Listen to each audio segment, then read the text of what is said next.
Hello po mga kabida, isang magandang oras po sa ating lahat at welcome po dito sa aking channel. Ito, mabilisan na po itong vlog na ito mga kabida, ano po.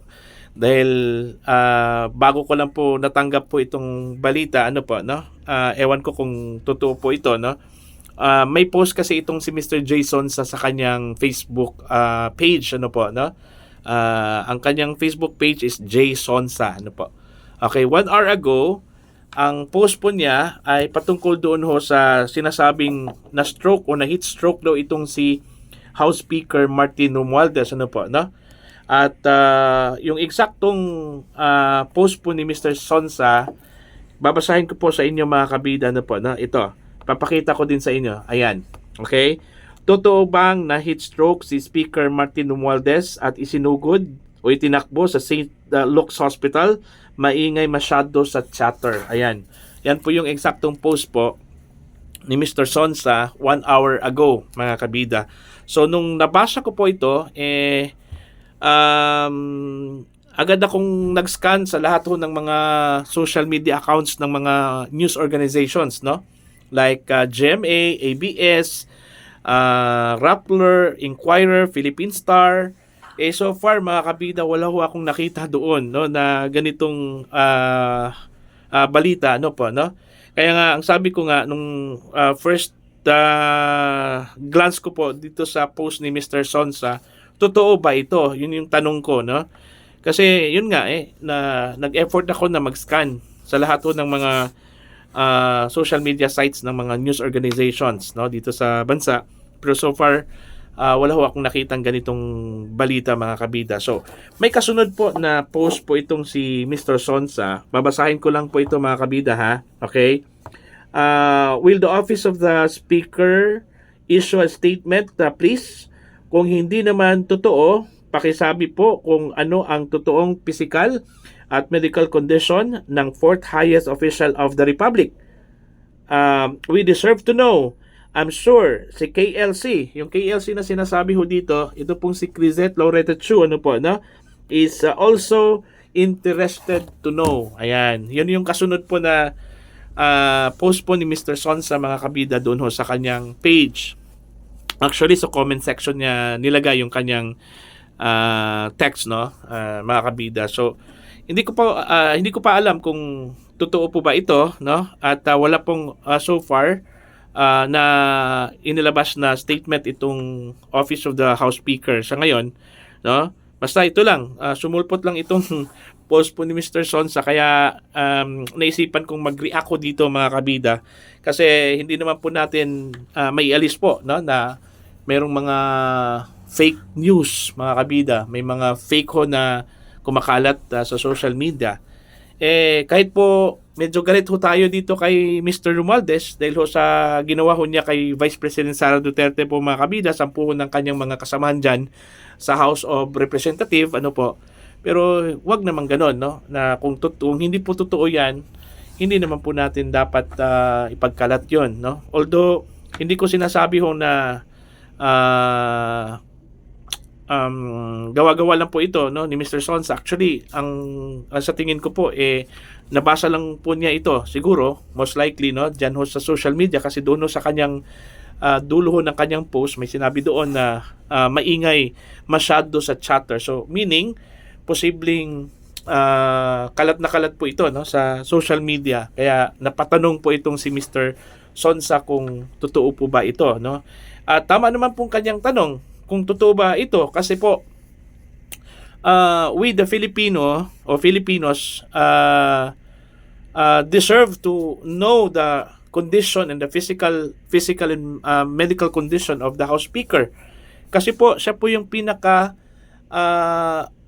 pang-apat po na pinakamataas na opisyal ho ng ating bansa mga kabida. So hindi po siguro maganda na inaasahan po natin o inaasam po natin na sana po may mangyari po kay House Speaker, no po, no? Kahit papaano, siya po yung Speaker of the House at may tungkulin po siyang dapat gampanan dyan ho sa kanyang opisina, no, bilang House Speaker. At although gaya ng sinabi ko po kanina, marami hong galit sa kanya, no? Dahil sa mga ginagawa ho ng House of Representatives kay Vice President Sara Duterte, no, at sa kanyang pamilya, ano po, no. So hindi naman sa ganitong uri ho ng pagkakalat po, no, kasi yun nga, marami hong nakatutok sa social media, mga kabida, no, tsaka hindi ho natin maiwasan, may mga bata po, no, okay, tapos yun, yung pamilya ni Speaker, yung mga kaibigan po, at tsaka yung makasamahan dyan sa House of Representative, ano po, no? Okay? So, iwasan ho natin kung hindi ho ito totoo, iwasan ho natin na magkalat ng ganito po. So, maintindihan ko yung mga galit po kay Speaker, no?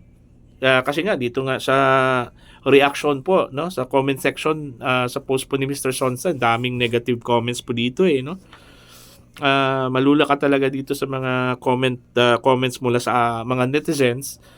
Kung gaano ho sila kagalit, no, kay House Speaker Martin Romualdez, mga kabida.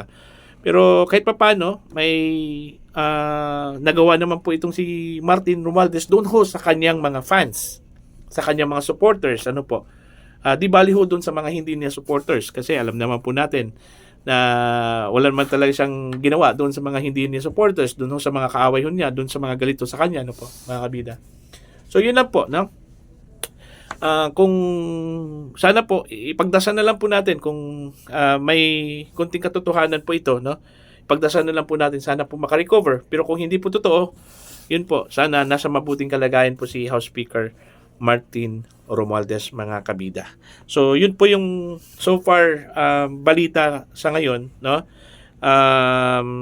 I-verify pa namin ito, no. So far wala pang official statement again mula sa Office of the House Speaker, and then wala pa pong reactions mula sa iba't ibang mga kongresista ko natin kung totoo po ito. Okay?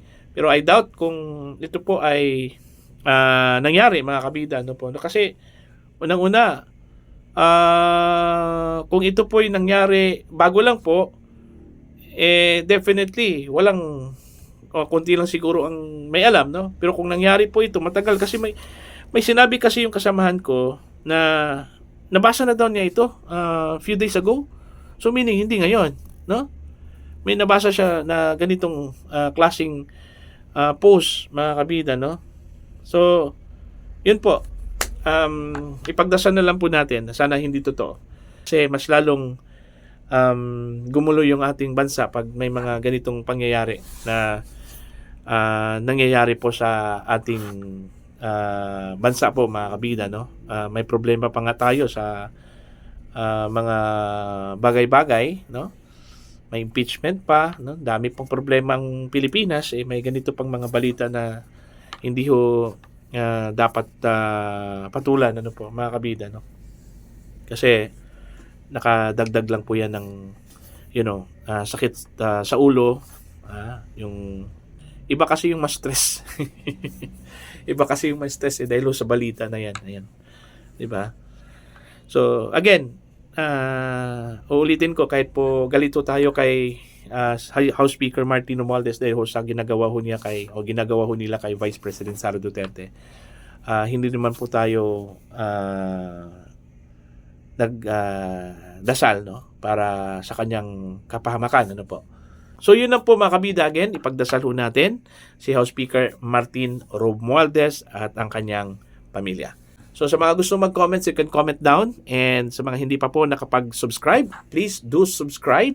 Just click the subscribe button, and click also the notification bell para updated po kayo sa aking mga uploads. Maraming salamat po sa inyong lahat.